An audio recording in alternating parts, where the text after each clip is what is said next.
యోహాను సువార్త 3వ అధ్యాయం 36వ వచనం చూసినట్లయితే అక్కడ దేవుని వాక్యం సెలవిస్తూ ఉన్నదంటే, కుమారుని యందు విశ్వాసముంచువాడే నిత్య జీవం గలవాడు, కుమారునికి విధేయుడు కానివాడు జీవము చూడడు, కానీ దేవుని ఉగ్రత వాని మీద నిలిచిండును. స్తోత్రం దేవా, ఈరోజు యొక్క వాక్య వెలుగులో మమ్మల్ని అందరూ నడిపించి బలపరిచి విస్తరింపజేసి దేవా, ఆర్థికంగా ఆత్మీయంగా సంఘంలో సమాజంలో అన్ని విషయాల్లో వర్ధిల్లుటకు కృప చూపించండి. ఈ వాక్యం వెల్లడగొట్టుతోడనే వెలుగు కలగాలి, ప్రతి సమస్యకు పరిష్కారం కలగాలి. In the name of Jesus నజరేయుడైన యేసుక్రీస్తు నామములో ప్రార్థించిన మేము పొందుకుని ఉన్నాం తండ్రి. ఆమేన్. హల్లెలూయా. కుమారుని యందు విశ్వాసముంచువాడే నిత్య జీవం గలవాడంట. కుమారునికి ఎవరైతే విధేయులు కారో వాళ్ళు జీవాన్ని చూడరు, దేవుని ఉగ్రత వారి మీద నిలిచి ఉంటుందంట. చాలా అద్భుతమైనటువంటి ఒక నిజ సంఘటన మీతో పంచుకోవాలని చెప్పి ఆశపడుతున్నాను. ఒక వ్యక్తి ఉన్నాడు, జమీందార్, చాలా రిచెస్ట్ పర్సన్ అనమాట. ఆయనకి ఏకంగా 400 కోట్ల రూపాయలు ఆస్తుందంట. 400 కోట్ల రూపాయల ఆస్తి ఆయనకు. మరి లేక పుట్టాడంట ఒక కుమారుడు, ఒక్కడే వారసుడు. కుమారుని మరి అల్లారు ముద్దుగా పెంచుకుంటూ ఉన్నాడు. చిన్న వయసులోనే ఉన్నాడు, విద్యాబుద్ధులు నేర్పించాడు.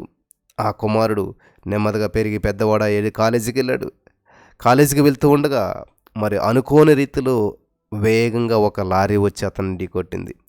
ఎప్పుడైతే లారీ అలా అతన్ని గుద్దిందో ఆ అబ్బాయి అక్కడికక్కడికే మరణించాడు. భయంకరంగా ఉంది పరిస్థితి. 400 కోట్ల ఆస్తిపరుడు, ఒక్కడే కొడుకు, వారసుడు అతనే. ఎప్పుడైతే ఆ కుమారుడు మరణించాడు అనేటువంటి వార్త ఇంటి దగ్గర తెలిసింది. ఈ వార్త విన్నటువంటి మరి ఆ జమీందారు గారి ఇంట్లో ఉన్నటువంటి తన భార్య కుప్పకూలిపోయింది. ఆ ఫోన్లో వార్త విన్న వెంటనే జమీందారు గారి భార్య గుండె ఆగిపోయింది, మరణించింది ఆమె కూడా వెంటనే. ఈ విధంగా ఒకే రోజులో తన ఏకైక కుమారుడు, భార్య ఇద్దరు మరణించారు. ఆ కుమారుడు తప్ప జమీందారు గారికి మరి వేరే సంతానం కూడా లేదు. జమీందారు గారు తన కుమారుని ఫోటో హాల్లో పెట్టుకున్నాడు. ఫోటో ఎదురుగా కూర్చొని రోజంతా ఫోటో చూస్తూ గడిపేటువంటి వాడు.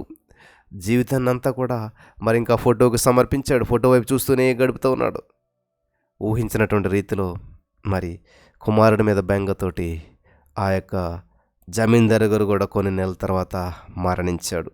ఈ విధంగా మరి ఆ ముగ్గురు తప్ప ఆ ఫ్యామిలీకి బంధువులు, స్నేహితులు అంటూ ఎవరు లేరు. ఇంకా మొత్తం 400 కోట్ల ఆస్తి, కానీ ముగ్గురు కూడా మరణించారు. ఎప్పుడైతే మరణించారో ఈ 400 కోట్ల రూపాయల ఆస్తి ఎవరికి చెందుతుంది? మరి ఇంకా ఎవరికి వారసులు? ఇంకా ఎవరికి చెందదు. మరి ఈ ఆస్తి ఎవరికి వెళ్తుందా అని చెప్పి ఆ ఊరంతా కూడా ఆలోచనలో పడ్డారు. ఆ ఊరు వారందరూ కూడా ఆలోచిస్తూ ఉన్నారు. ఆలోచిస్తుంటే న్యూస్ పేపర్లో ఒక వార్త ప్రచురించబడింది. జమీందారు గారి ఆస్తి, జమీందారు గారికి వారసులు ఎవరు లేనందువల్ల ఆయన ఆస్తినంతా కూడా గవర్నమెంట్ వారు టేక్ ఓవర్ చేసుకున్నారు. గవర్నమెంట్ వారు తీసుకుని దానిని ఏం చేస్తూ ఉన్నారంటే వేలం పాట వేస్తూ ఉన్నారు. కాబట్టి ఆగస్టు 10వ తేదీన ఉదయం 9 గంటలకు జమీందారు గారి ఇంటికి వచ్చి ప్రతి వారు కూడా రావాలి, ఆ వేలం పాటలో పాలు పంచుకోవాలి.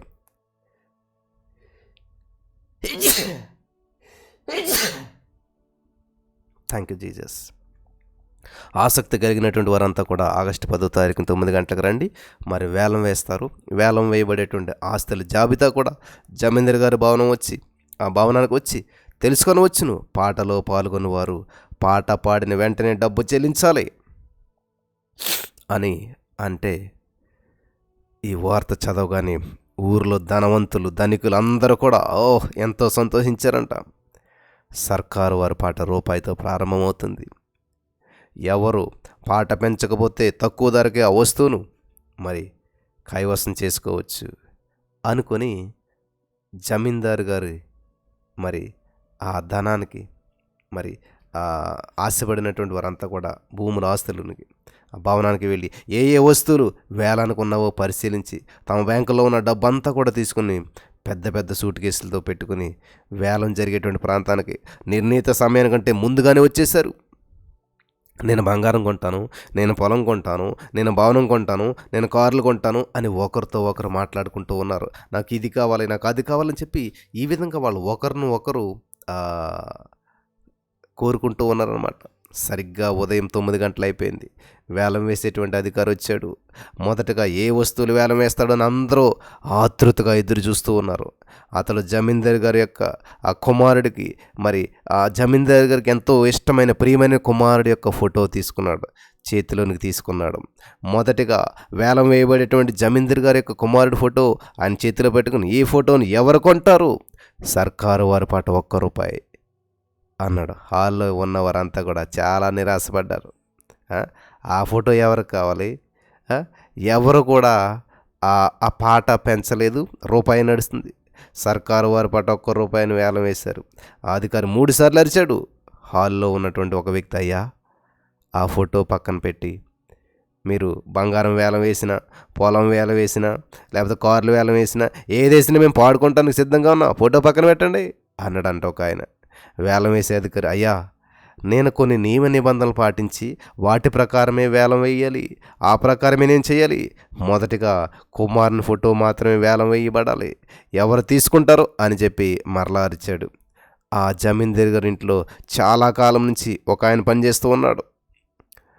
జమీందారు గారి ఇంట్లో పనిచేస్తూ ఉన్నాడు. అతడు చదువుకోలేదు, పెద్దగా ఏమి తెలియదు, ఆయనకి పనిచేస్తాడు.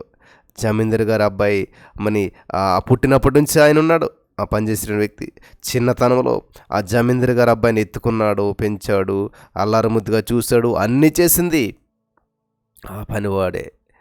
ఆ చిన్నబాబు ఫోటో మా ఇంట్లో పెట్టుకుంటే బాగుంటుంది, నేనే పెంచాను, ఇంత గొప్ప ఉన్నతమైన కుటుంబం, ఈ కుటుంబానికి నేను కట్టుబడి చిన్నప్పటి నుంచి పనిచేశాను, కనీసం అయ్యగారు అబ్బాయి ఆ చిన్నయ్య గారి ఫోటో మా ఇంట్లో పెట్టుకుందాం, గుర్తుగానే ఉంటుందని చెప్పి ఆయన ఏం చేశారంటే తన జేబులు తడుముకున్నాడు.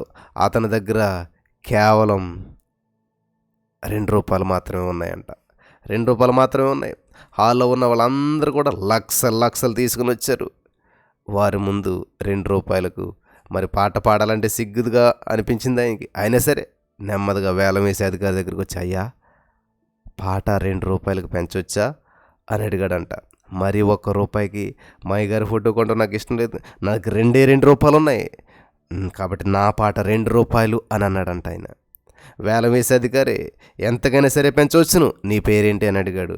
ఆ వృద్ధుడు, నా పేరు డేవిడ్ అన్నాడు. వేలం వేసే అధికారి, డేవిడ్ గారి పాట ₹2, ఎవరైనా పాట పెంచుతారా అని అడిగాడు. హాల్లో ఉన్న వారందరికీ చిరాకు వచ్చింది. సార్, ఆ ₹2 తీసుకుని ఆ ఫోటో మీద ఆవిడ మొఖాన్ని కొట్టండి, ఇచ్చేసేయండి అని చెప్పి అసహనంగా అరిచారు. వేలం వేసే అధికారి ఆ మాటలను పట్టించుకోకుండా, డేవిడ్ గారి పాట ఒకటోసారి ₹2, రెండోసారి ₹2, మూడోసారి ₹2 అని చెప్పి ఆ యొక్క 3 నిమిషాల తర్వాత డేవిడ్ గారి పాట ₹2 అన్నాడు.